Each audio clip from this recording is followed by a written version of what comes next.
여러분, 예수님이 예루살렘에 입성하셨습니다. 그렇죠? 이 예루살렘에 입성하셨을 때 여러분 다 알고 계세요. 종려나무 가지를 가지고 뭐를 타고? 나귀를 타고 그 다음에 웃옷을 벗어서 깔았단 말이야. 종려나무는 뭘 상징해요? 승리를 상징해. 바로 진정한 승리는 예수 그리스도밖에 없다는 거예요. 그 종려나무 가지를 가지고 이들은 우연치 않게 일을 했어요. 이 뜻이 뭔지도 잘 모르고 했을 거예요. 근데 그게 사실은 영적으로 그들이 모르고 했지만 하나님의 위대한 준비요, 거기에 커다란 의미가 숨겨져 있다는 것입니다. 승리를 상징하는 종려나무 가지를 가지고 그 다음에 웃옷을 벗어서 깔았어요. 이거는 구약의 풍습이 왕이 지나갈 때는 사람들이 그 경배의 표시로 웃옷을 벌어서 깔았던 풍습에 기인하기 때문에 예수님을 뭘로 인정했냐면 만왕의 왕으로 인정하셨다는 거예요. 여러분, 예수님이 이 땅에 오셨을 때 모습이 몇 가지라고 그랬어요? 이렇게 하는데도 나는 모른다고, 나는 바보 이렇게 하고. 몇 가지의 모습으로 오셨어요? 4가지. 무슨 소리인지 아시겠죠? 마태, 마가, 누가, 요한복음. 마태복음은 예수님이 뭐를 조명한 거예요? 왕을 조명한 거예요. 왕이신 예수 믿습니까? 무슨 말씀인지 아시겠죠? 두 번째, 그렇기 때문에 왕의 족보가 나오는 거예요.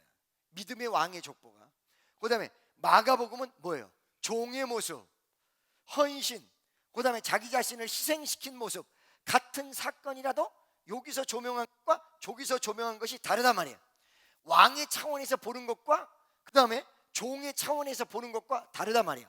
왕으로 오셨지만 하나님의 종의 몸으로 오셨고, 그 다음에 누가복음은 하나님이시지만 100% 인간의 몸으로 오셨어요. 그래서 누가복음 같은 데는 뭐가 나오냐면 예수님의 인간적 부분이 나와요. 부모님에게 순종했던 부분, 예수님이 점점 자라나 가시더라, 이런 내용이 누가복음에는 나와. 요한복음에는 뭐가 나와요? 요한복음에는 하나님이신 예수.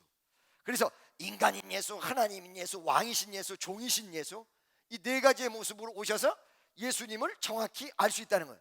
그래서 예수님을 알려면, 그래서 같은 사건이라도 여기도 나와 있고 저기도 나와 있는 이유가 이 각도를 다 알아야 예수를 정확히 알기 때문에 마태, 마가, 누가, 요한복음에 공동으로 나온 사건들도 있고 어느 한쪽에서만 나온 사건들도 있고 이렇다는 얘기죠. 믿습니까?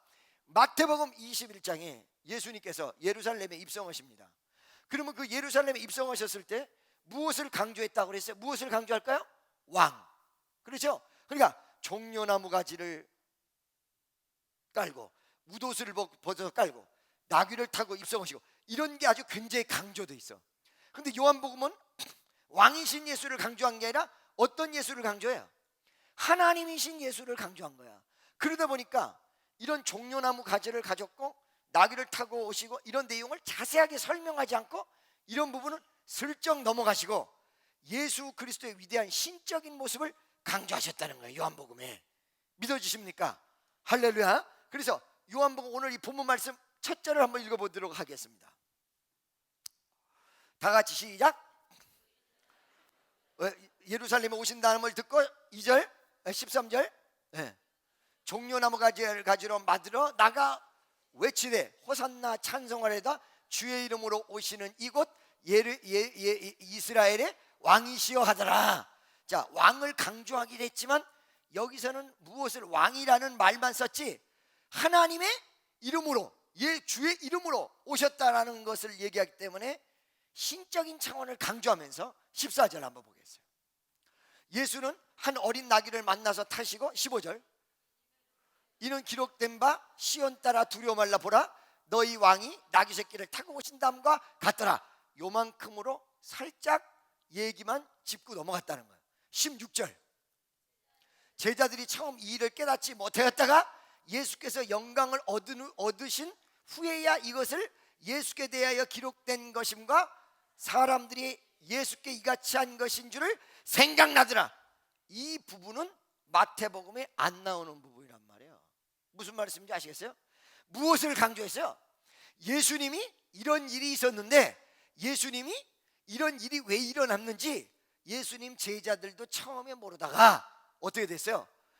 예수께서 영광을 얻으신 후에, 이게 무슨 말이야? 부활하신 이후에. 부활이 사람이 할 수 있어요? 하나님밖에는 못 오는 거야. 이 부활하시고 승천하시고 영광을 얻으신 후에야 그때 일이 무슨 일이었다, 이해가 하나님이었구나. 이분이 절대자였구나. 이분이 전능하신 분이었구나. 이분이 위대하신 하나님이었구나. 그때 깨달았다는 거예요. 믿어지십니까? 무슨 말인지 아시겠어요? 그래서 마태복음은 왕으로만 강조했고 요한복음은 왕이라는 얘기와 함께 그분은 왕뿐만 아니라 하나님이시다 라는 것을 강조했던 것이, 이렇게 사건의 내용이 한 가지 사건이 이렇게 보는 것과 저렇게 보는 것이 다르다는 것입니다. 믿습니까? 그러면 예수님이 하나님이신데 이 하나님을 스스로 드러내셨습니다. 여러분, 그래서 이 하나님이 스스로 드러내셨다는 것이 신학적으로 굉장히 중요한 내용이에요. 뭐냐면 우리가 하나님을 어떻게 알았어? 그러니까 기독교라는 종교가 어떻게 발생이 됐느냐? 기독교라는 종교가, 여러분 다른 종교에서는 종교가 어떻게 발생됐느냐라고 물으면 인간이 상상에 의해서 만들었다. 여러분 그리스 신화 아세요? 그리스 신화의 신들이 여러 명인데 여러 신들이 사람하고 비스무리해. 죽기도 하고 그러죠? 전지전능하지를 못해. 능력이 뛰어나기만 해. 절 보세요. 그러잖아요. 그러니까 종교가 어디서 발생이 됐느냐? 인간의 상상에 의해서 됐다라는 단적인 증거를 얘기하는 거야. 그 그리스 종교는. 어떤 사람은 임금들이, 절대 권력자들이 종교를 만들어냈다. 왜? 자기가 특수 효과를 들여서 누구든지 자기 자리를 침범하지 못하게 자기 자리를 지켜야 하는데, 너나 나나 똑같다 그러면 어느 날 갑자기 들고 일어나서 왕을 제거하고 지가 왕 된단 말이야. 그러니까 나는 신의 아들이다. 그래서 모든 임금이 무지하게 그걸 많이 써먹는 게 태양의 아들, 신의 아들. 그런데 이런 내용들을 가지고 있었기 때문에 종교는 바로 절대 권력자들이 만들어낸 허상이다, 이렇게 보는 경우가 있어요. 그러면 기독교에서는 종교는 어디서부터 탄생됐다고 보느냐? 바로 계시에서 탄생됐다. 그래서 기독교는 무슨 종교? 계시의 종교. 계시는 무슨 뜻이요? 숨겨진 것을 드러낸다, 이런 뜻이에요.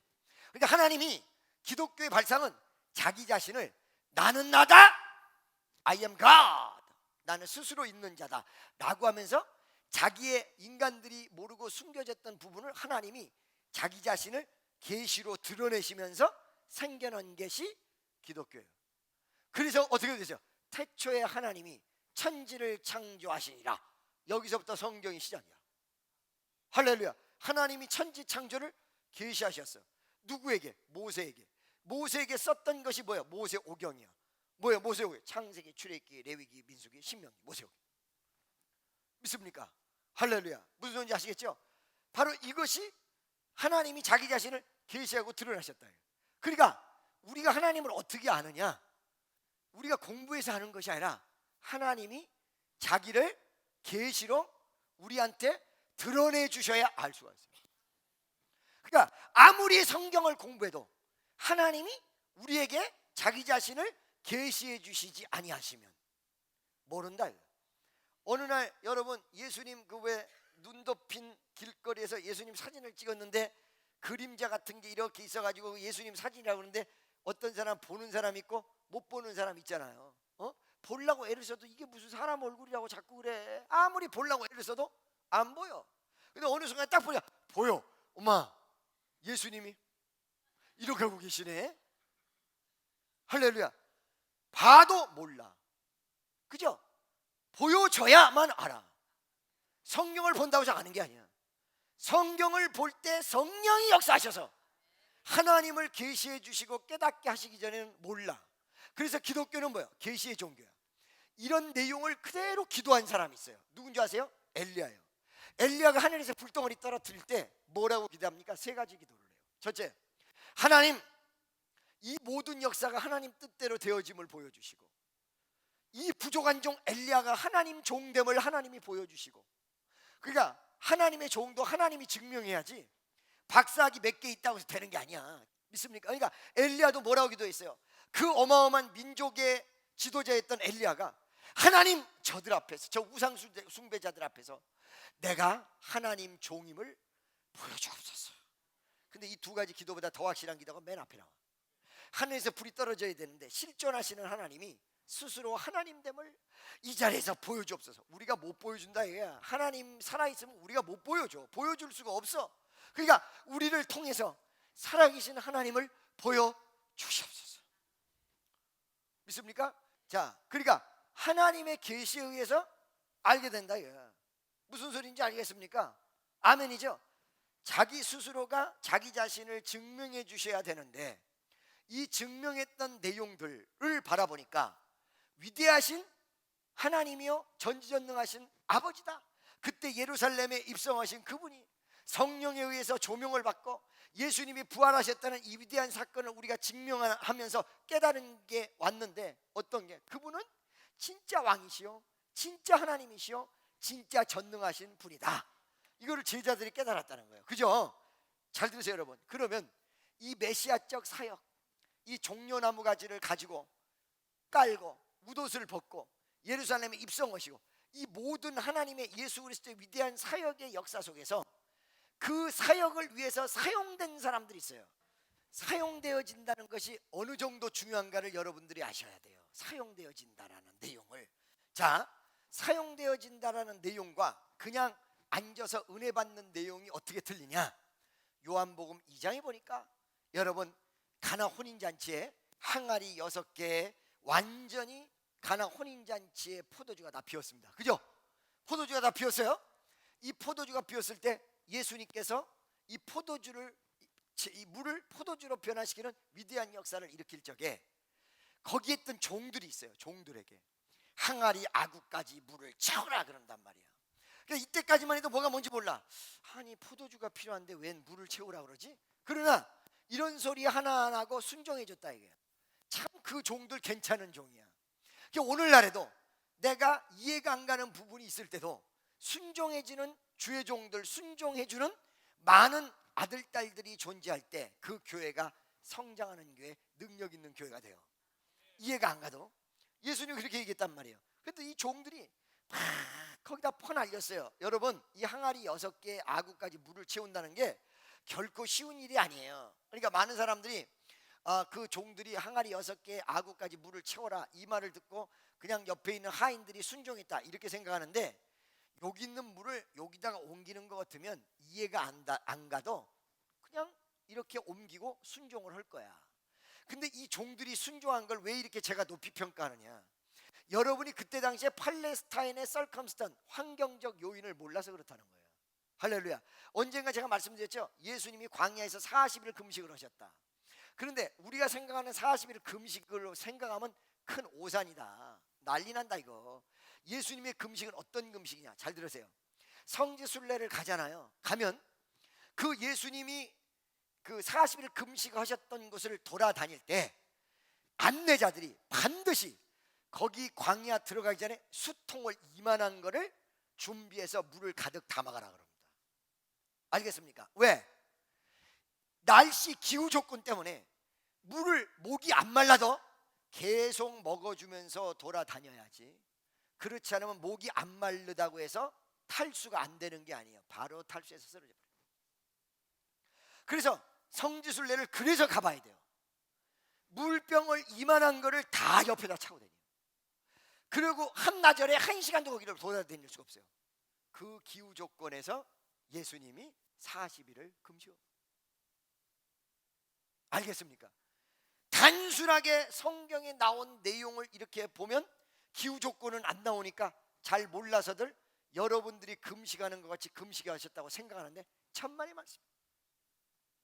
그 고통이란 건 이루 말할 수가 없어요.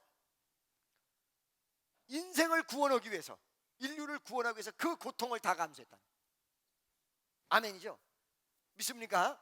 할렐루야. 그래서 그런 거를 바라볼 적에 지금 방금 전에 내가 얘기한 대로 포도주 물을 아구까지 채우라고 그랬는데, 이거는 여기 있던 물 수도꼭지에 수도 파이프 달아가지고 채운 게 아니에요. 이 항아리가 이렇게 포도주 6동아리를 담을 정도로 항아리가 많을 수밖에 없는 이유가 있는데, 그 이유는 뭐냐? 이 지방은 물이 안 나오는 곳이라 실로암 연못과 같이 동네 한복판에 물이 있어. 그래서 그 물을 평상시에 무지무지하게 많이 길러다가 놓고는 집에 물이 떨어지면 큰일 나니까 그거를 쓰고 웬만큼 또 달아지면 식구 수대로 전부 가가지고는 거기에 물 동아리에 물을 또 길러다가 여기다 채워놓고 여기다 채워놓고 그래서 항아리가 많은 거예요. 그거를 포도주를 다 담은 거란 말이에요. 그러니까 이 6개 항아리, 예를 들어서 한 개가 비면 그 다음에 또 물을 채우고 이런 식으로 돌아가면서 하는 것인데, 완전히 항아리 6개가 다 바닥이 났기 때문에 물을 채운다는 게 동네 한복판에 가서 그 뜨거운 장렬한 태양볕에서 물을 키워야 된다는 거야. 믿습니까? 그것에 아무 말 없이 순종했다. 대단한 거예요. 이 종들이 진짜 대단한 거예요. 믿습니까? 그들이 물을 꽉 채우니까 어떻게 됐어요? 물을 떠다 줘라. 그랬더니 말이에요, 물을 떠다 주는데 보니까 포도야. 포도주야, 포도주. 자, 여러분, 많은 사람들이 그 포도주의 맛을 보고, 아니 어째서 남들은 좋은 포도주를 내고 나쁜 포도주를 나중에 내거늘, 어떻게 해서 이 집에는 좋은 포도주를 나중에 냈냐, 나쁜 포도주를 먼저 내고, 이 말을 했단 말이에요. 무슨 소리인지 아시겠어요? 이 말을 했을 때 거기 모여 앉았던 사람들은 뭐만 봤느냐? 좋은 포도주 맛보는 걸로 끝났단 말이에요. 그죠? 육체적인 거예요. 한번 맛보고 내일은 맛볼 수 없는 반짝하고 끝났다는 거예요. 그러죠?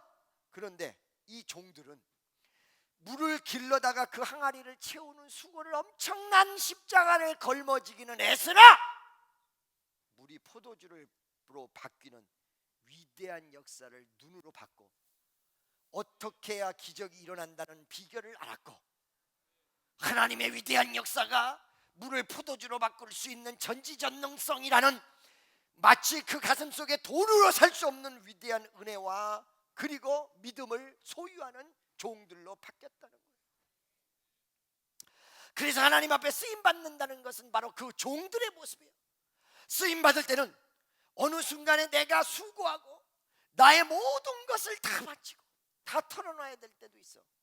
그러나 그 마음속에는 하나님의 역사를 바라보면서 위대한 믿음, 누구하고 바꿀 수도 없는 믿음, 이 위대한 믿음이 그 가슴 속에 생겨난다는 것입니다.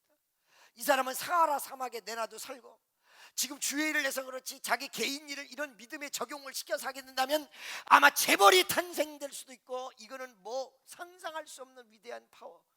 그래서 이스라엘 속담에서 고기가 필요한 사람에게 물고기 한 마리의 물고기를 주지 말고 물고기의 낚는 법을 가르쳐줘라. 한 마리 물고기를 주면 한 끼 식사는 될 망정 내일은 어떻게 할 거예요? 그러나 물고기 낚는 법을 가르쳐주면 평생을 먹고 살 수 있는 모티브가 제공된다는 거예요. 여러분에게 순간적 축복을 맛보고 순간적 역사를 맛보는 것은 한 마리의 물고기란 말이에요. 그러나 믿음이 생기고 환난과 풍파, 역경과 좌절 속에서 믿음이라는 내용이 싹 터서 만들어져서 셋업이 된다면 영원히 살 수 있는 위대한 파워가 생긴다는 거야. 얼마나 놀라운 거냐 말이야. 옆에 있는 사람에게 쓰임 받아야지 단순히 뭔가 받고 끝나면 안 됩니다. 시작. 날 보세요. 이런 쓰임 받았던 많은 사람들, 그죠?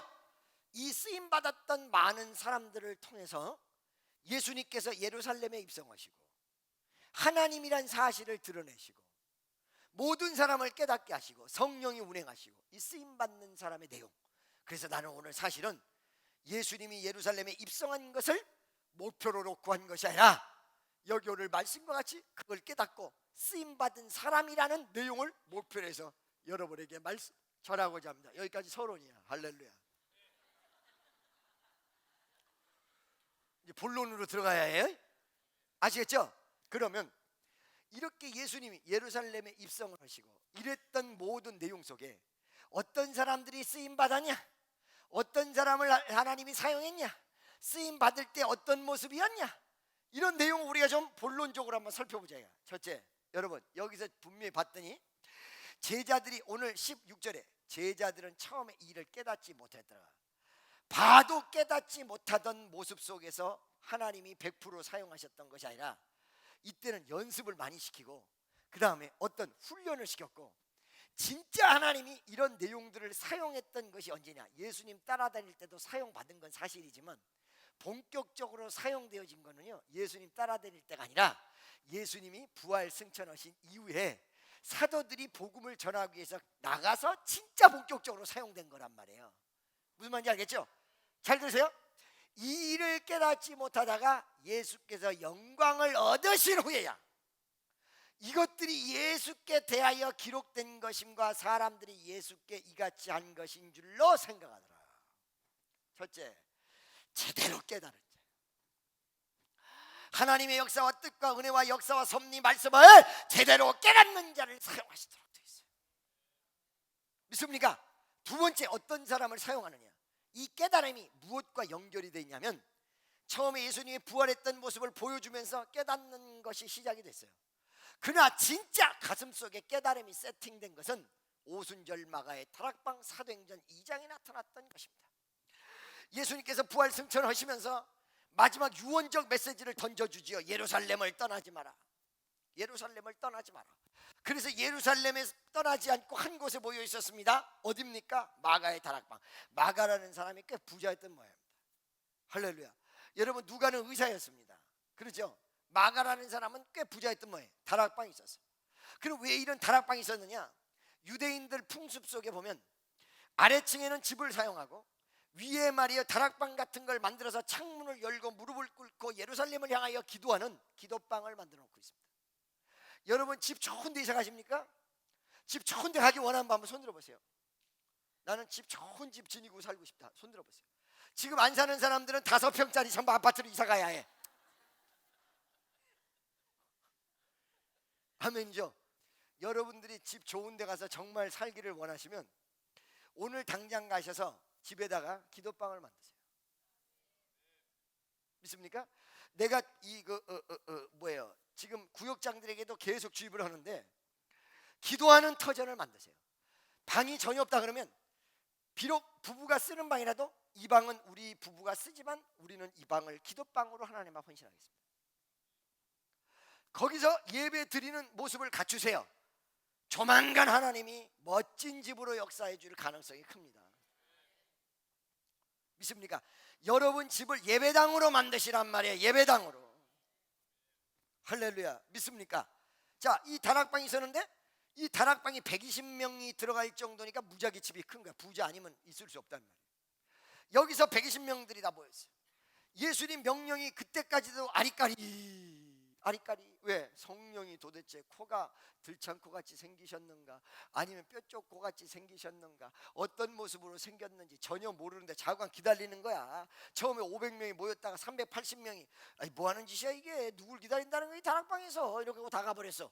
120명이 딱 남았는데 열흘이 딱 채워졌어. 열이라는 숫자는 완전 숫자입니다. 열이라는 숫자는 기도를 온전하게 했다는 것입니다. 열이라는 숫자는 기다림을 100% 했다는 것입니다. 그래서 100세 열 이런 딱 차버리는 숫자가 상당히 완전을 의미하며 완벽을 상징한다는 거예요. 이 완전과 완벽을 의미하는 의미 속에서 120문도들이 간절히 기도했더니 갑자기 하늘로부터 급하고 강한 바람 같은 소리가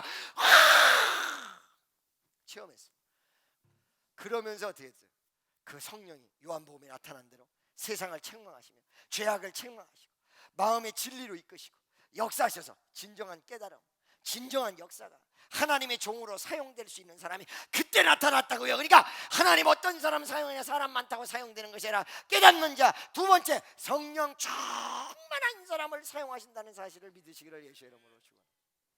세 번째는 뭐야? 아까 얘기한 대로 종으로서 헌신할 수 있는 사람을 사용한다. 이거 해! 그랬더니 이해가 안 가는데 원세장이 그 말이 떨어지자마자 어디로 갔어요? 실로암 연못과 같이 동네 한복판에 있는 연못으로 갔어요. 양쪽 물 지게에다가, 여러분 우리나라 북청 물장수 아시죠? 알아요 몰라요? 물통을 양쪽에다 두고 중간에 채를 껴가지고 어깨에다가 메고는 머리에다가 수건을 딱 동여매고 물을 깃고 막 이렇게 달려간다 이 말이에요. 근데 이게 원래 북청 물장수였는데 옛날에 시골에 가보니까 지저분한 거를 가져가는데도 이렇게 해서 또 가져갔어. 할렐루야. 아는 사람은 알고 모르는 사람은 모르는 얘기다 이거. 더 이상 얘기하면 오늘 저녁 맛이 확 달아나니까 여기까지만 하고 끝내겠다. 이것이 여러분 참 희한한 게 팔레스타인하고 우리나라하고 풍습이 비슷해요. 여자들이 물동이를 머리에다가 이고 다니는 것이 우리나라 많았잖아요. 옛날에 팔레스타인도 그랬어요. 이 지게 지는 것도 비슷해요. 물 날르는 것도 비슷해요. 자, 여러분, 그래서 정말로 하나님 앞에 아까 얘기한 대로 그 물동이를 머리에 있는지 북청물장수 같이 가져왔는지 중앙에서부터 집 있는 데까지 얼마나 그 커다란 물동이, 그죠? 여러분, 수백 명을 먹일 정도의 물동이면 조그만 동아리가 아니다 이 말이야. 큰 거다 이게. 여러분, 우리나라에도 큰 항아리 보셨어요? 나도 들어가가지고 5박 6일을 있을 수도 있을 정도로 커. 어마어마히 커, 그죠? 큰 항아리. 이 큰 항아리가 중간 정도의 항아리가 있었는데 옛날에 시골에서 화장실은 바로 이런 항아리를 묻어놓고 화장실로 썼습니다. 나 오늘 이상하네, 왜 자꾸. 그래서 아주 낙후한 시골을 가보면 그런 항아리가 묻어있는데 서너 개, 네다섯 개가 묻어있어서 도대체 어디다가 볼일을 봐야 될지 염려와 근심 속에서 하루에 한 번씩 다 돌아다니는 일주일 여행 코스가 정해져 있습니다. 오늘은 이 항아리, 내일은 저 항아리, 모레는 저 항아리. 그렇죠. 왜 그러냐면 그 묻은 것을 떠다가 비료로 주기 위해서 그렇게 했던 것이죠. 그래서 옛말에 자기 뭐 3년 못 먹으면 죽는다, 그걸 갖다가 비료로 써서 채소를 키워서 또 그걸 사람들이 다 먹으니까 할렐루야, 뭘 그렇게, 아유 주 아버지 뭐 수술하면 이 안에 다 들어있어. 네. 자, 여러분, 나 오늘 이상한 소리만 너무 해. 할렐루야, 주여 아버지, 오늘 금식해야 되나 나?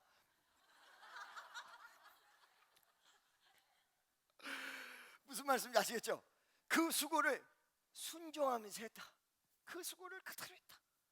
바로 이런 종들을 사용해서 역사를 한다는 거예요. 여러분, 내가 누누이 얘기하지만 여리고를 돌 적에 그 여리고를 도는데 6일째는 제 7일째는 몇 바퀴라고 그랬어요? 7바퀴. 한 바퀴 도는데 몇 시간 걸린다고 그랬어요? 2시간 30분. 제 7일째 여리고가 무너지기 바로 일보 직전은 이 2시간 30분을 몇 바퀴 돌았어요? 7바퀴. 2시간 30분 7 곱해봐. 24시간 중에 17시간 30분을 뛴 거야. 이거 안 죽은 게 다행이야, 사람들이. 17시간 30분. 엄마마, 몇 바퀴냐? 아야, 몇 바퀴요? 전라도 말로 오면 사람 환장하다. 그러죠. 몇 바퀴 남았노? 나 참 미치겠다. 몇 바퀴 남았어? 너 죽는다 카이. 아줌에 멜강물 한 잔 주이소. 없어도 물이. 목숨 걸어야 된다는 게 그런 거예요.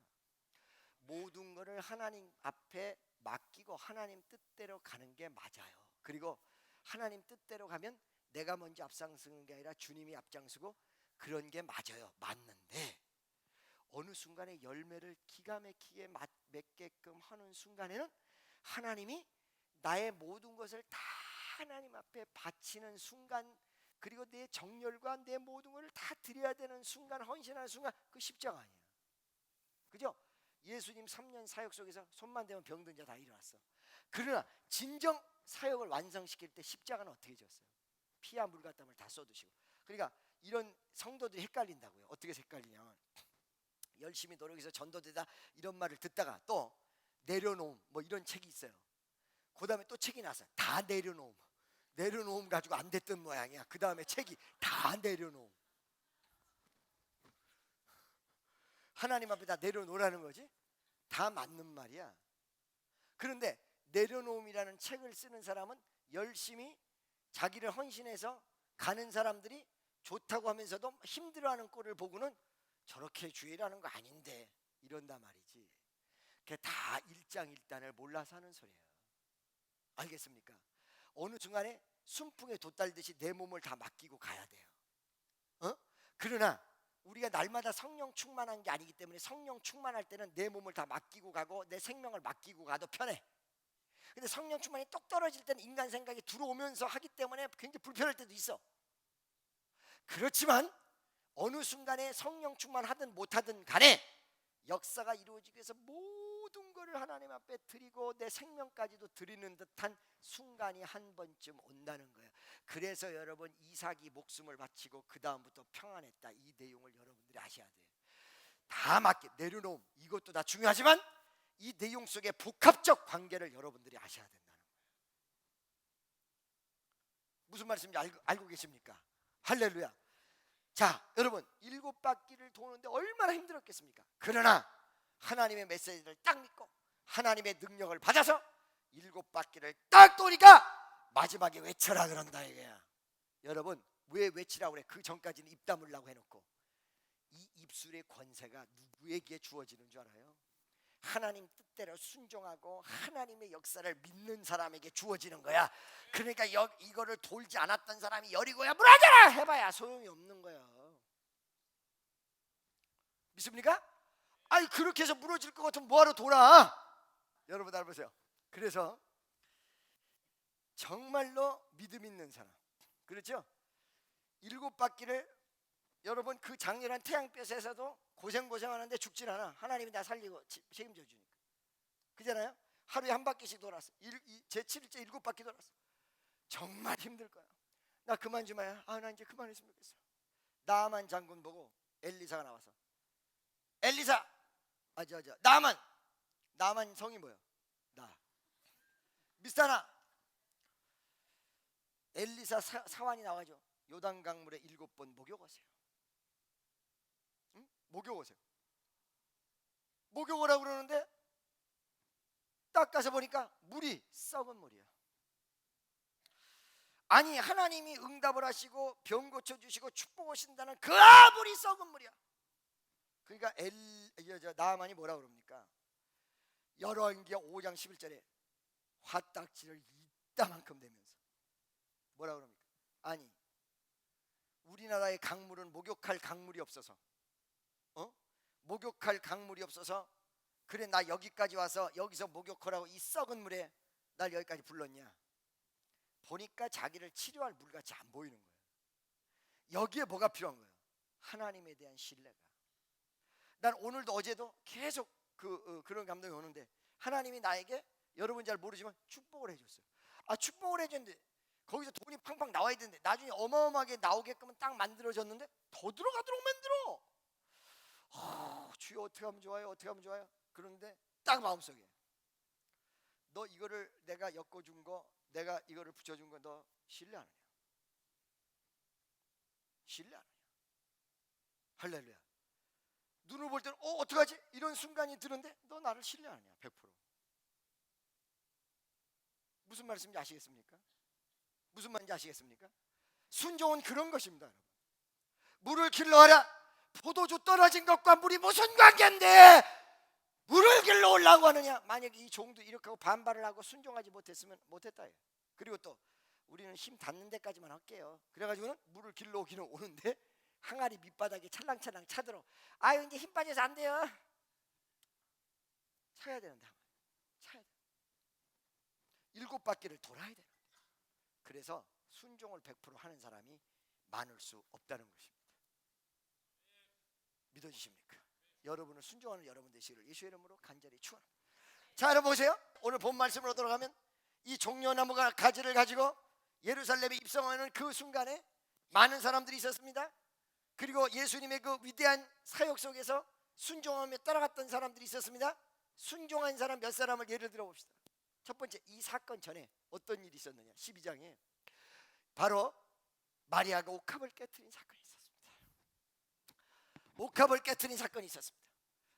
예수님 옆에 몇 명 있었냐? 예수님 제자 이하 그 집에 가득한 사람들이 있었습니다.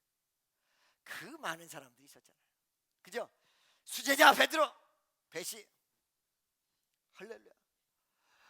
아주 역적이 될 수 있는 나중에 역적이 된 누구야? 가시는 없이 우리는 있나? 가시 누구야? 가룟니다. 할렐루야. 그 다음에 안시, 안드레.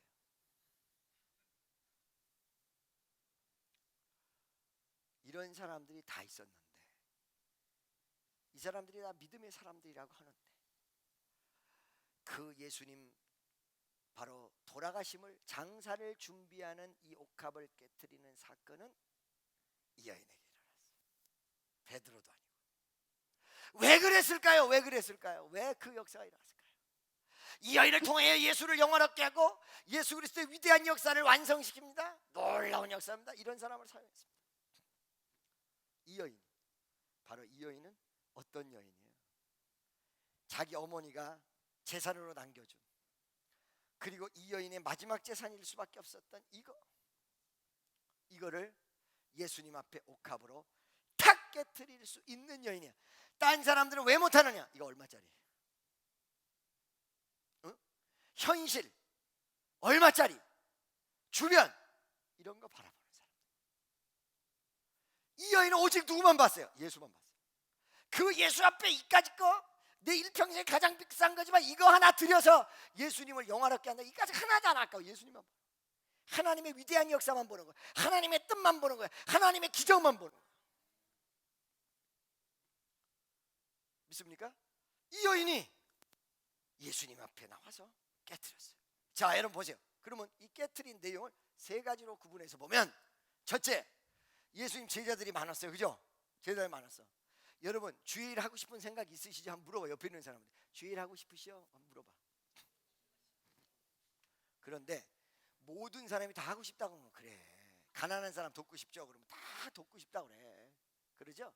그런데 어려운 일을 딱 시키면 왜 하필 납니까? 왜 납니까? 왜 납니까? 왜 나요? 아이씨, 나는 빼줘. 아이씨. 그렇죠? 할렐루야. 잘 되세요. 아이고 이거 내가 왜 해야 돼? 아이고 이러면서 하는 것 같고, 그 믿음을 확고하게 쥐고 하는 것과 하늘과 땅 차이에요. 사람을 대하는 것도 달라요. 아멘이죠? 이 여인이 왜 하필 나야 이럴 수도 있는데, 남자들 다 많아. 여자는 설치면 안 돼, 제도적으로. 그런데도 불구하고 이 여인이 하나님이 나를 필요로 한다는 이 사실을 인지해서, 사람들이 여자가 왜 이런 짓을 해? 이렇게 할 거를 각오하고, 영적인 파워 앞에는 여러분 용기가 있어야 됩니다. 자기가 먼저 나가야 될 용기가 있어야 됩니다. 믿어지시면 아멘 하시기를 예수의 이름으로 축원합니다. 믿음이 뭔지 아십니까? 믿음은 죽은 자를 살리는 거예요. 믿음이 뭔지 아십니까? 믿음은 세상을 바꿔버리는 거예요. 여러분 히브리서 11장 전체의 믿음을 보십시오. 믿음으로 사라는 단산된 이후에 애를 낳고, 믿음으로 여러분 홍해를 건너갔고, 믿음으로 역사가 일어났고, 믿음으로 살았고, 믿음으로 견뎠고, 믿음으로 순종할 수 있는 믿음, 그것이 능력이요 파워야. 믿으시기를 예수의 이름으로 축원합니다. 여러분 가슴 속에 그 믿음 있습니까? 하나님 어떤 사람 사용해요? 그 가슴 속에 나를 전부 드리면서도 나 이거 큰일 나지, 이게 아니라 정말로 하나님의 역사가 일어날 거고, 예수님을 영화롭게 할 것이며, 예수님의 사역에 동참하는 그 위대한 믿음의 소유자들, 그러니까 그 믿음들이 제자들이 안 됐으니까 세상이 저 구석에서 얼굴에 수건을 뒤집어 쓰고 숨어 있어야 될 여인을 하나님께서 딱 찍어가지고 그 가슴에 믿음이 있는 거야. 예수님을 영원하게 하고 예수님의 영광을 돌리고 위대한 역사를 이룰 수 있는 강력한 마음, 이 마음이 있으면서 있었던 그 여인을 딱, 전도도 마찬가지예요. 여러분 지금 시절이 전도도 안 되는데, 아무것도 현실적으로 눈에 보이지 않는데 그 가슴속에 전도한다는 믿음이 강력하게 타오르면서 믿습니다. 하나님 역사를 일으켜줄 줄로 믿습니다. 가서 얘기를 해도 여자들이 쳐다도 안 보고 남자들은 침 뱉어버리고 이런 환경이 주어져도 그래도 역사가 일어날 줄로 믿습니다 하고 밀어붙이는 사람에게 쫙 열어주시는 위대한 역사가 일어난다는 사실을 믿으시기를 주의 이름으로 간절히 축원합니다. 할렐루야. 바로 이런 많은 사람들이 예수님 주변에 있었고, 그리고 이런 예수님을 따라가는 순간순간에 사용된 종을 통하여 왕으로서, 하나님으로서 예루살렘에 입성하시는, 그리고 십자가라는 그 고난을 받으시고 부활이라는 메시아적 사역을 그들을 통하여 이루셨다는 것입니다. 옆에 있는 사람에게 당신을 통하여 우리 주님의 귀한 사역이 이루어질 것입니다.